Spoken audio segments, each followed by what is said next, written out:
This week, a driver killed by a stray bullet crashes into a pedestrian. Plus, a woman is pushed onto the subway tracks. And just hit me for no good reason. An elderly woman is sucker punched while walking her dog. Right now, Fox 5's Crime in the City. For our first story this week, we begin in Brownsville, Brooklyn, where two riders were hit in a police-involved shooting at the Sutter Avenue subway station, one of which was critically injured. We're expecting the NYPD to release body cam footage soon from the Brooklyn subway shooting where two riders were hit, including one seriously injured, fighting for his life right now. This as officials are sharing more details of that incident. Let's get right to Good Day's Briella Tomasetti. She is live outside One Police Plaza this morning with the very latest. Briella, good morning. Yeah, Tashani, good morning to you. And 49-year-old Gregory Delpech's family says he was on his way to work when he suddenly became trapped in the middle of an altercation between police and a suspect, nearly losing his life from a bullet that wasn't meant for him in the first place. But according to the latest NYPD statistics, the percentage of encounters involving people who are mentally ill where force is actually used is only around 1%. Police say this case, though, was an exception. He refused to drop that weapon after repeated orders by the officers. And then he advanced towards the officers while he was armed. The NYPD attempted to offer more transparency into the police-involved subway shooting that critically injured an innocent bystander and promised to release body cam footage of the altercation. Yesterday, the NYPD's Chief of Patrol, John Schell, provided a more thorough timeline of what happened, explaining that cops had not one but two encounters with the 37-year-old suspect, Darrell Mickles. The first incident occurred approximately 10 to 3, where video shows Mr. Mickles jump the turnstile right in front of the two officers, at which time they followed him onto the staircase. They asked him to leave. They didn't use any enforcement other than to ask him to leave, and Mr. Mickles left voluntarily. While leaving the station, Schell says Mickles brandished this knife. About 10 minutes later, he returned and evaded the fare yet again. The officers allegedly followed Mickles up to the platform, knowing that he was armed, and told him to drop his weapon as a train approached the station. Mickles refused, got on the train, and the cops followed. Both officers discharged their tasers. The tasers did not immobilize Mr. Mickles. From this point, they exit the train onto the platform. Mr. Mickles charged one of the officers and then turned around, and the other officer was standing there within approximately 5 feet. It was at this time they both discharged their weapons, striking Mr. Mickles. But gunfire also struck one of the officers underneath his left armpit, grazed a 26-year-old woman, and struck 49-year-old Gregory Delpech in the head. His lawyers and family members are calling for a full investigation. Our client was shot in the head by the NYPD. He was on his way to work, and there's no reason why he should not make it to work. Right? I believe that the NYPD was reckless. Protesters have flooded the Sutter Avenue L train station where the shooting happened over the past couple of days, arguing that the NYPD didn't do enough to de-escalate the situation before opening fire. Schell accused some demonstrators of creating false narratives and say his officers only used force because they believed their own lives were in danger. A narrative that we shot somebody over a $2.90 fare, which is wrong and quite frankly irresponsible.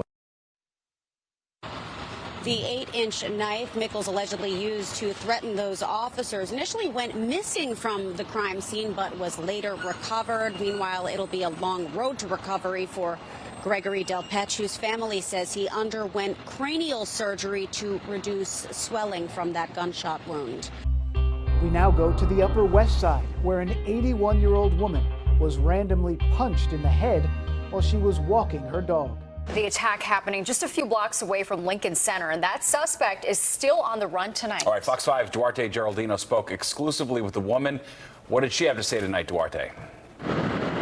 Steve, Natasha, that 81-year-old woman told me she feels lucky to still be breathing and walking. When I sat down and spoke with her, she also explained how she has bruises over much of her upper body. The neck was almost as fat as my face. My nose is broken. Here, you can see the swollenness here. Can you see? The black and blue? Yeah, maybe I'll take my glasses and you can see. Gwilla has survived heart surgery, a hip replacement, and now a vicious attack. That's the scary part, in front of my building. In this surveillance footage obtained exclusively by Fox 5, you see her stop as her dog sniffs a wall. A man dressed in black walks past her. Her back is to him. He turns around, heads towards her, punches her so hard she's knocked off her feet. We intentionally pause the video before the punch lands. When you knocked me, I hit my nose here and then I fell down. In the video, you can see her attacker calmly walking off. Her dog tries to comfort her. Passers-by rush to help her. She's laying still on the sidewalk. You don't look like you were going to get up when I saw that video. But here you are. Because I didn't want to see the tape. And maybe because I feel so lucky, because he could have had a knife, right? She suffered a concussion and doesn't remember much of the attack, but it has now been added to a growing pile of NYPD data showing misdemeanor assaults up 9% from this time last year and up nearly 15% over the past 2 years. You can hear the stories of women randomly punched on social media. I just got punched in the face walking home. Oh my God, it hurts so bad. I can't even talk. Here's a closer look at Gwilla's attacker. She wants treatment for him, not jail time. It was not against me. He is sick because he did not really rob me, did not take anything. He just really just hit me for no good reason. She says she knows what her neighbors were thinking when they saw her outside just 3 days after the attack. Already on the street? Of course I am. You know, I'm not going to hide in my apartment. And she is in good spirits, but her attacker, he's still out there, and police need your help to find him. Over in the St. Albans section of Queens, a shooting leaves a driver who was not involved dead and another pedestrian injured. A teenage suspect has since been arrested. Now to Queens, where a driver hit a pedestrian after getting shot in the head. That driver has since died from his injuries. Fox 5's Kendall Green is live in St. Albans. What are you learning tonight, Kendall? Hey, good evening, Steve and Natasha. You can't help but feel for the family of this 66-year-old driver who was shot in the head. Police just confirmed that he was not the intended target of this shooting. But take a look. This is his car, and it will be the last time William Alcinders was behind the wheel of this vehicle after police confirmed he died at the hospital. Sky Fox over the scene around 5 p.m. after police say a 66-year-old driver of this gray Nissan Rogue was shot in the head. 5 o'clock, I heard 5 shots. And I came out to see what was going on. This insurance broker was closing out the day. He tells us he and his secretary went across the street where the car had just plowed into the building with airbags fully deployed. Police say the driver, when he was hit, lost control of his vehicle, then hit a 23-year-old pedestrian. That pedestrian, he says, is related to his secretary. Her niece was on a scooter, and I think it hit her, and they went to the hospital. Police report that female pedestrian is in stable condition at Jamaica Hospital. As for the driver, he was all strapped up in the ambulance, and they took him to the hospital. He was pronounced dead at the hospital hours after the incident. I saw the video. The kids, they're in my backside. They're shooting. Evidence markers lie just outside of the Popeyes where the manager watched the incident unfold on camera. You can see a large group of teens from multiple angles where one of the individuals appears to make a shooting motion before they all run away. That manager tells reporters he's called the police on the daily basis because of after-school fights that get intense at times but never result in gunfire. Until now. This is crazy, man. We are our employee. They are, they are scared. Maybe they're going to quit the job. You shooting, the bullet has no name to it. And that's just, what happened here, I think. Down in Bushwick, a 62-year-old woman was pushed onto the subway tracks at the Jefferson Street station. Breaking news in Brooklyn, another subway shoving incident. Police are on the hunt for the suspect accused of pushing a woman on the tracks. Welcome to the noon, and Bianca Peters. That woman recovering in the hospital at this hour. Let's get right to Fox 5's Stephanie Bertini on the scene in Bushwick where this all went down. Stephanie, what's the latest on this? Bianca, it happened here at this subway station over my shoulder just before 6 a.m. this morning. The NYPD responded to a call about someone hurt here at the Jefferson Street station. The victim, a 62-year-old woman, was injured, her foot swollen and cut. Police say a man pushed her onto the tracks after a dispute that started when he asked her for a lighter. Commuters helped the victim get off the tracks. She was taken to a nearby hospital. Now, police statistics show subway crime is down more than 5% this year so far compared to last. But this incident has people around here saying this is exactly why they don't feel comfortable taking public transit, like one woman I talked to. I mean, you see so many things going on TV, on Facebook, people being pushed, being, cut. I don't even sit right there next to the door of the train because I'm afraid I'm going to be cut or they're going to take my phone away from me. I just stand and I'm looking at everybody to make sure I'm not safe.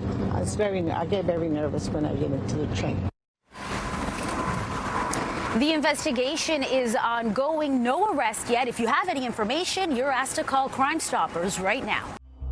Back in Queens, the NYPD is looking for the man and woman they said stole an unoccupied subway train and crashed it. Now, this happened on September 12th, a couple weeks ago, or just a few days ago, just after midnight at the Briarwood station. If you have any information about these individuals, you can kind of see their pictures here, a little fuzzy.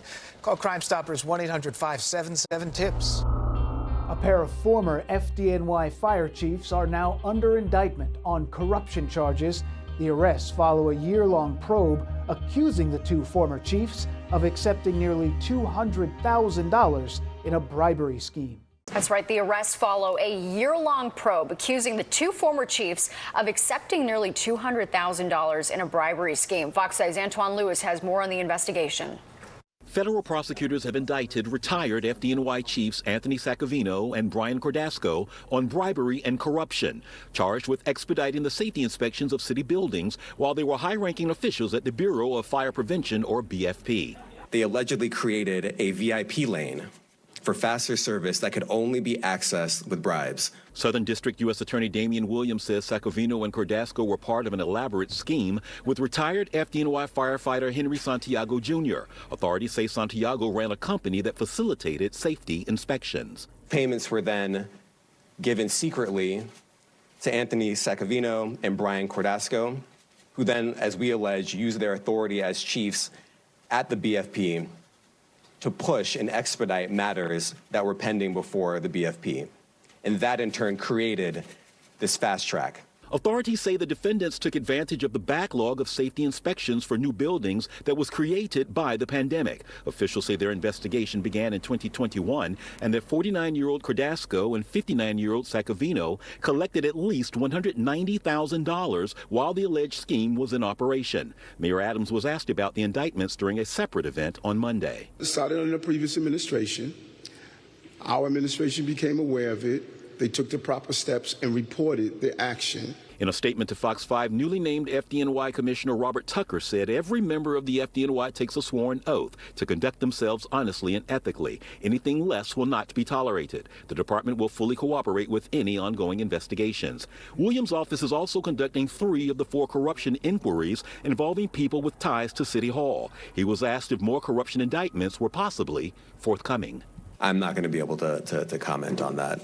Henry Santiago Jr. pleaded guilty and is cooperating with authorities. Cordasco and Saccavino entered not guilty pleas and were given bail. They'll be back in court on December 17th. And finally, we leave the city for Long Island, where Justin Timberlake pled guilty to driving while impaired in New York's Hamptons earlier this year.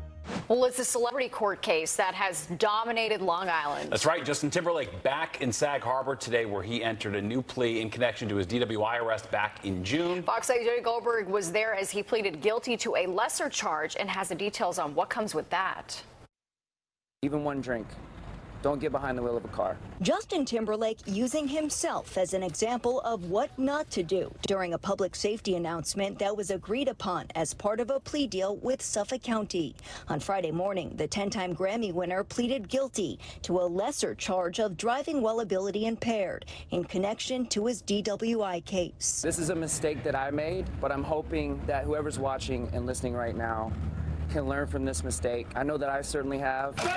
The 43-year-old was dressed in a black sweater, brown slacks, and had on a white necklace. He was met by a media circus as he walked into Sag Harbor Village Court with his attorney. As part of the plea deal, Timberlake agreed to speak out about the dangers of drunk driving following court, have his driver's license suspended in New York for 90 days, and pay a fine of $760. But the judge also tacked on 25 hours of community service at a charity of Timberlake's choosing, saying the planned plea deal was surprisingly favorable and requiring such a minimal commitment doesn't allow time for reflection. I'm going to do my part. I hope that everyone else does their part. Video showed Timberlake in his 2025 BMW leaving the American Hotel back in June before he was pulled over. Police alleged he was swerving and blew a stop sign. Elisa McMorris was among those who showed up to see Timberlake. Her 12-year-old son Andrew was killed by a drunk driver in 2018.